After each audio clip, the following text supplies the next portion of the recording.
নমস্কাৰ মৰমৰ বন্ধু বান্ধৱীসকল, সকলোকে আবেলিৰ শুভেচ্ছা জনাই মই আৰু এটি অন্য ভিডিঅ' লৈ আপোনালোকৰ মাজত উপস্থিত হৈছোঁহি। এই ভিডিঅ'টো যিখিনি পিয়ৰ পাটৰ শুৱালকুছি মেড লেটেষ্টেড থকা শাৰী দেখুৱাইছোঁ সেইখিনি এইমাত্ৰ ষ্টক হৈ আহিছে।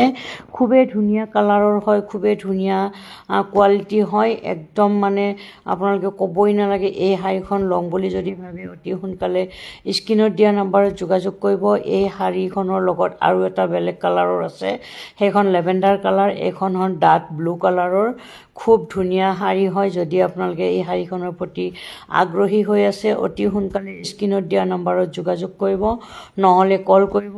এই শাৰীখনৰ ওপৰঞ্চি আৰু কেইটামান শাৰী আমাৰ হাতত আহি পৰিছে, মই আপোনালোকৰ ওচৰত ভিডিঅ'টো আগবঢ়ালোঁ। ভিডিঅ'টো চাই কেনেকুৱা লাগে জনাব। যদি ভাল লাগে ল'বলৈ বিচাৰি অতি সোনকালে স্ক্ৰীনশ্বট লৈ আমাক হোৱাটছএপ কৰিব, নহ'লে কল কৰিব।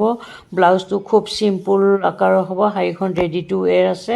লেভেণ্ডাৰ কালাৰ শাৰীখনত চিলভাৰ গুণা ৱৰ্কৰ হয় আৰু আকাশী কালাৰ শাৰীখনৰ লগত গল্ডেন গুণা বা সূতা ৱৰ্কৰো পাব। আপোনালোকে ল'ব বিচাৰি অতি সোনকালে স্ক্ৰীনত দিয়া নম্বৰত যোগাযোগ কৰিব। ভিডিঅ'টো আগবঢ়ালোঁ। ভিডিঅ'টো চাই কেনেকুৱা লাগিছে জনাব। যদি ভাল লাগিছে নিশ্চয় লাইক কৰিব, কমেণ্ট কৰিব, পেজটো ফ'ল' কৰিব আৰু যদি ইউটিউবত চাই আছে ইউটিউব চেনেলটো ছাবস্ক্ৰাইব কৰি দিবলৈ আজিলৈ ভিডিঅ'টোৰ মাজৰ পৰা বিৰতি লৈছোঁ। আৰু এটা ভিডিঅ'ত লগ কৰাৰ আশাৰে